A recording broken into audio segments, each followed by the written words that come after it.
నమస్కారం. ఐఏఎస్ అధికారులకు కూడా చర్యలు త్వరలో ఉంటాయా?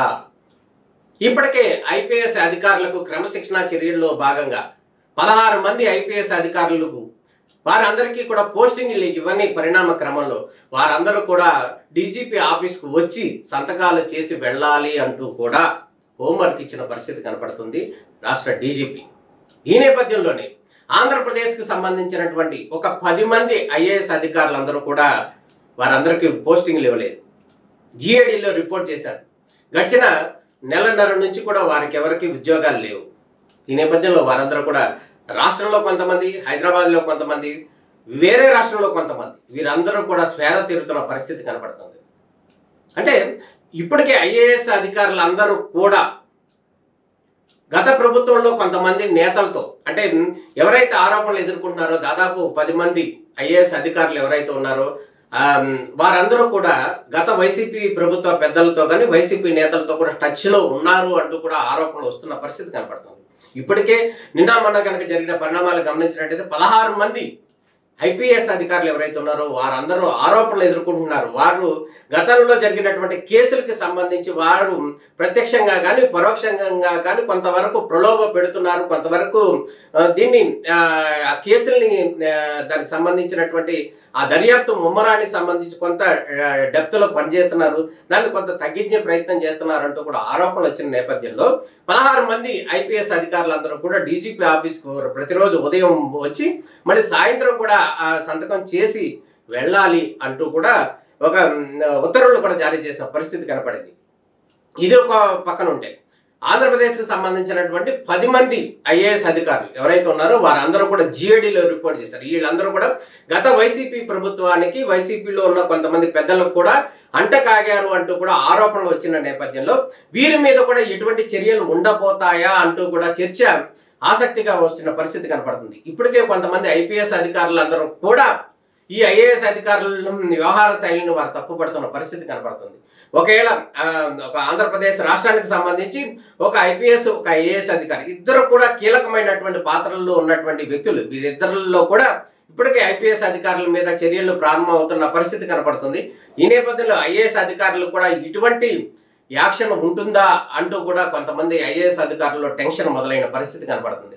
నిన్న మొన్నటి దాకా జిఏడిలో రిపోర్ట్ చేయమంటే వారందరూ కూడా హాలిడే ట్రిప్ లాగా భావించిన పరిస్థితి కనపడుతుంది. ఇంతకుముందు ఎప్పుడు కూడా సెలవు లేవు, ఇప్పుడంటే ఒక నెల 2 నెలలు ఎన్నాళ్ళు వెళ్ళినా కూడా విదేశాల్లో ఉన్నా ఎక్కడున్నా ఏ ప్రాంతంలో ఉన్నా కూడా ఎవరు అడిగేవాళ్ళు లేరు. అంటే రీజన్ ఏంటంటే ఐఏఎస్ అధికారుల మీద క్రమశిక్షణ చర్యలు తీసుకోవడం అనేది సాధ్యం కాదు. ఒక ఐపీఎస్ అధికారుల మీద కూడా కొంత మేరకు సాధ్యం కాదు. ఈ నేపథ్యంలోనే డిఓపిటీ కానీ లేదా రాష్ట్ర ముఖ్యమంత్రి చాలా మందికి పనిచేయాల్సిన అవసరం ఉంది ఒకవేళ వాళ్ళ మీద చర్యలు తీసుకోవాలంటే. అటువంటి పరిస్థితులు లేకుండా రాష్ట్ర ప్రభుత్వ హయాంలో రాష్ట్ర ప్రభుత్వానికి ఉన్నటువంటి బాధ్యతల నేపథ్యంలో వారికి పోస్టింగ్ ఇవ్వకపోవడం అనేది ఆ రాష్ట్ర ముఖ్యమంత్రి ఆ రాష్ట్ర ప్రభుత్వం యొక్క డిస్క్రిప్షన్ మీద ఆధారపడి ఉంటుంది. అందులో భాగంగానే ఆ అధికారులు ఎవరైతే ఉన్నారో ఆ 10 మంది ఐఏఎస్ అధికారులు ఎవరైతే ఉన్నారో వారందరినీ కూడా జిఏడికి రిపోర్ట్ చేయమన్నారు. అంటే వారు ఎవరికి ఇంతవరకు కూడా పోస్టింగ్ ఎక్కడ ఇవ్వలేదు, ఇస్తారో లేదో కూడా తెలియదు. ఇది ఒక పరిస్థితి. ఆంధ్రప్రదేశ్కి సంబంధించి వైసీపీ ప్రభుత్వంతో అంటకాగినటువంటి కొంతమంది ఐఏఎస్ అధికారులు ఎవరైతే ఉన్నారో శ్రీలక్ష్మి కావచ్చు, రజత్ భార్గవ్ కావచ్చు, గోపాలకృష్ణ ద్వివేది కావచ్చు, ముత్యాల రాజు కావచ్చు, మురళీధర్ రెడ్డి, నారాయణ భరత గుప్తా, మాధవీలత, అనిల్ కుమార్ రెడ్డి, నీలకంఠారెడ్డి, హరిత వీరందరికీ కూడా పోస్టింగ్ ఇవ్వలేదు. అదేవిధంగా ఐఐఎస్ అధికారిగా ఉన్నటువంటి విజయ్ కుమార్ రెడ్డి ఈయనకు కూడా ఎక్కడ కూడా పోస్టింగ్ ఇవ్వలేదు, ఆయన్ని రిలీవ్ చేయలేదు. ఈ నేపథ్యంలో ఈ అధికారులందరూ కూడా ఈ 11 మంది అధికారులందరూ కూడా ఎక్కడున్నారు, ఏం చేస్తున్నారు అనేటటువంటి కమ్యూనికేషన్ లేదు. వారికి సంబంధించినటువంటి జీతభత్యాలు మాత్రం ఆంధ్రప్రదేశ్ ప్రభుత్వమే కట్టాలి. వారు ఎక్కడున్నారో తెలియదు, ఏం చేస్తున్నారో తెలియదు, కానీ వారికి సంబంధించినటువంటి జీతభత్యాలు మాత్రం ఆంధ్రప్రదేశ్ ఖజానా నుంచి మాత్రమే చెల్లించాలి. ఈ నేపథ్యంలోనే ఈ పోస్టింగ్ లేనటువంటి అధికారులు ఎవరైతే ఉన్నారో వారు గతంలో చేసినటువంటి అంశాలకు సంబంధించి, గతంలో చేసినటువంటి తప్పిదాలకు సంబంధించి కొంత మేరకు ప్రభావం చూపించి వాటిని తప్పించే ప్రయత్నం చేస్తున్నారు అంటూ కూడా రాష్ట్ర ప్రభుత్వ పెద్దలకు దీనికి సంబంధించినటువంటి సమాచారం అందింది. అందులో భాగంగానే ఇప్పుడు పోలీసు అధికారుల మీద కూడా కొంత మేరకు ఒక సున్నితమైనటువంటి క్రమశిక్షణ చర్యల్లో భాగంగా వారందరూ కూడా ఆఫీస్కి వచ్చి అటెండెన్స్ వెయ్యాలి, ఉండాలి సాయంత్రం వరకు అంటూ కూడా ఉత్తర్వులు ఇచ్చిన పరిస్థితి కనపడుతుంది. అదే నేపథ్యంలో కూడా ఐఏఎస్ అధికారులకు కూడా త్వరలోనే ఇటువంటి క్రమశిక్షణ చర్యలు ఉంటాయి అనేది క్లియర్గా కనబడుతున్న పరిస్థితి కనబడుతుంది. ఎందుకంటే ఇటువంటి అంశాలు కనుక రానున్న రోజుల్లో పునరావృతం అయితే ఏ ప్రభుత్వం వచ్చినా, ఏ రాష్ట్రంలో వచ్చినా, ఎక్కడ జరిగినా కూడా వారికి సంబంధించినటువంటి ఒక భయం అనేది ఉండదు. దాంట్లో భాగంగానే ఒక ఐఏఎస్ అధికారి కానీ, ఒక ఐపీఎస్ అధికారి కానీ ఒక పొరపాటు చేయకూడదు అనే అంశంలో భాగంగా, అదేవిధంగా అధికార పార్టీకి వంత పాడకూడదు అనే అంశంలో భాగంగా మాత్రమే వారి మీద తాత్కాలికమైనటువంటి క్రమశిక్షణ చర్యలు ఉంటాయి అనడంలో ఎటువంటి సందేహం లేదని చెప్పాలి. దాంట్లో భాగంగానే ఈ కేసులకు సంబంధించిన వర్షన్ ఏదైతే ఉందో, ఒకవేళ ఆ అధికారి మీద ఒక కేసు వేసిన ఆ అధికారికి ఒకవేళ ఇంకో రకమైనటువంటి చర్యలు తీసుకున్నా కూడా వారికి కూడా న్యాయస్థానం అనేది వాళ్ళ సపోర్ట్ ఉంటుంది. ఆ నేపథ్యంలోనే న్యాయస్థానం యొక్క సపోర్ట్ నేపథ్యంలో వారు సేవ్ అవుతారు. ఈ నేపథ్యంలోనే వారికి సున్నితమైనటువంటి శిక్షలు ఆంధ్రప్రదేశ్ ప్రభుత్వం వారికి పవర్ ఉన్నంత మేరకు వారిని కట్టడి చేయాలనే అంశంలో భాగంగానే ఇది ఉంది అనటంలో ఎటువంటి సందేహం కూడా లేదు. అయితే గత ప్రభుత్వంలో ఉన్నటువంటి ఏబి వెంకటేశ్వరరావు ఎవరైతే ఉన్నారో ఐపీఎస్ అధికారి, ఆయనకి 4 సంవత్సరాల పాటు ఆంధ్రప్రదేశ్లో గత వైసీపీ ప్రభుత్వం వారికి పోస్టింగ్ ఇవ్వలేదు.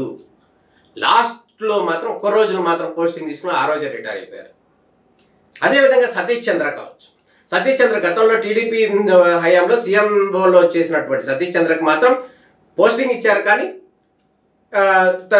ఏబి వెంకటేశ్వరరావుకు మాత్రం పోస్టింగ్ ఇవ్వలేదు. తర్వాత సతీష్ చంద్ర రిటైర్ అయిపోయిన పరిస్థితి కనపడింది. అంటే గతంలో కనుక పనిచేసినటువంటి సీఎంఓ అంటేనే ఒక భయం వస్తున్నటువంటి పరిస్థితి కనపడుతుంది.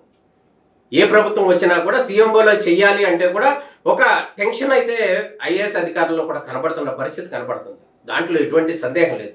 మొన్న వైసీపీ గవర్నమెంట్లో సీఎంఓలో చేసినటువంటి అధికారులు ఎవరైతే ఉన్నారో, ధనుంజయ రెడ్డి కావచ్చు, అదేవిధంగా సిఎస్గా ఉన్నటువంటి జవహర్ రెడ్డి కావచ్చు, అదేవిధంగా పూనం మాలకొండయ్య కావచ్చు, వీరు ముగ్గురు కూడా రిటైర్ అయిపోయారు.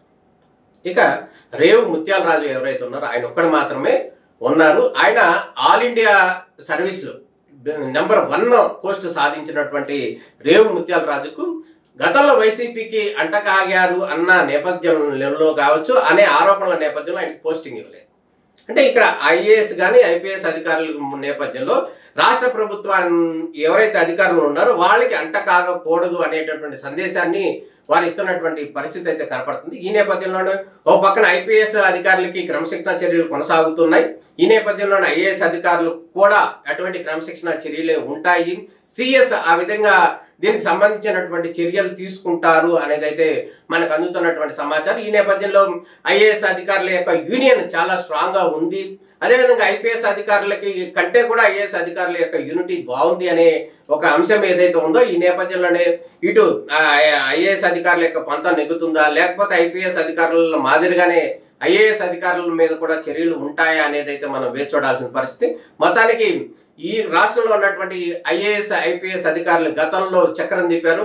ప్రస్తుతం ఏం చేయాలో పాల్పడిన పరిస్థితుల్లో ఉన్న పరిస్థితి కనబడుతుంది.